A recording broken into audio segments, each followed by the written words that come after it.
After an odd weekend off with the Oakland SUPERCROSS being postponed until mid-February, Monster Energy AMA SUPERCROSS is finally ready to race the second round of this 17-round championship today in San Diego. Snapdragon Stadium is hosting SUPERCROSS for the first time today and has seen quite a week inside the freshly constructed grounds.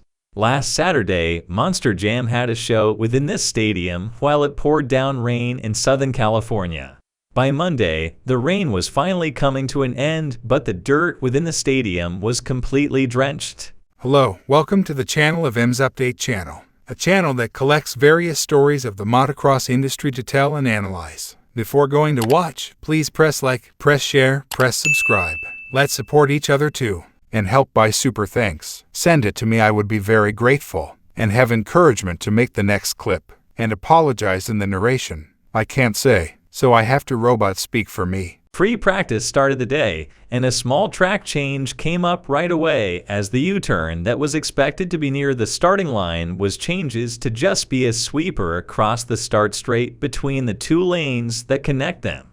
The track also looked wet, but in pretty solid condition as everyone started hitting the track in the C and B groups for the 250s. Once the A riders got out there, it was immediately a bad moment for Robbie Wageman, who led the field through the first few corners but went over the bars doubling in and out of a corner.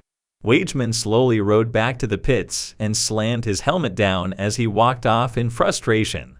No update on his condition at this time. Riders were all trying to figure out the track from there as Enzo Lopes and Styles Robertson both shared the top spot at different times before Cameron McAdoo became the first rider into the 53 seconds. Robertson fought back to go down to a 53.3 before RJ Hampshire jumped to the top at a 53.097. It seemed like there were a couple crucial rhythm lines that if guys could hit them, it would make a big difference. Hampshire was the one who did it best in free practice to remain fastest.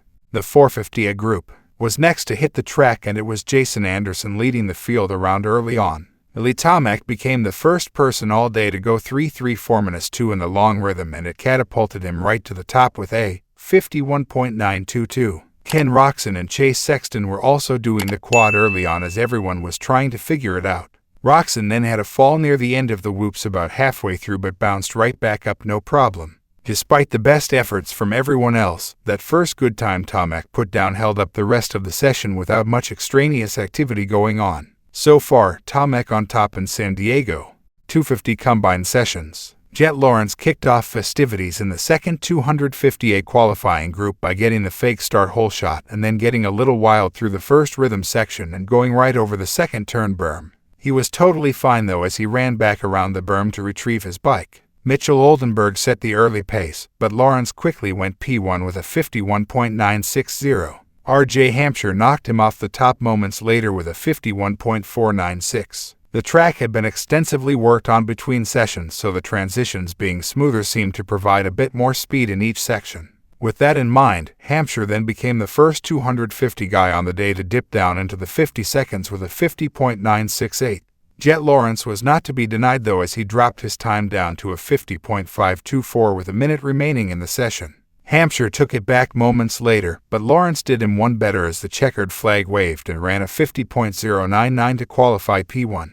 The final 450A session of the day headed out next, and the only fake start of the day saw Eli Tomac and Dylan Ferrandis roll through the first turn out front, which is starting to become a bit of a trend off the gate in 2023 thus far. Early pace setter was Chase Sexton at a 51.170, but times were sure to drop just like in the 250s X class. Sure enough, several guys were into the 50 seconds before long, with Cooper Webb ending up on top at a 50.273 for the next round of hot laps. Malcolm Stewart then lit up the leaderboard right at the end of the session and put a 50.008 down to go fastest overall on the day. Incredibly, Stewart did the time by jumping through the whoops while Sexton, Webb, and Tomac behind him were all blitzing. So, it's Malcolm Stewart P1 today in San Diego heading into the night show.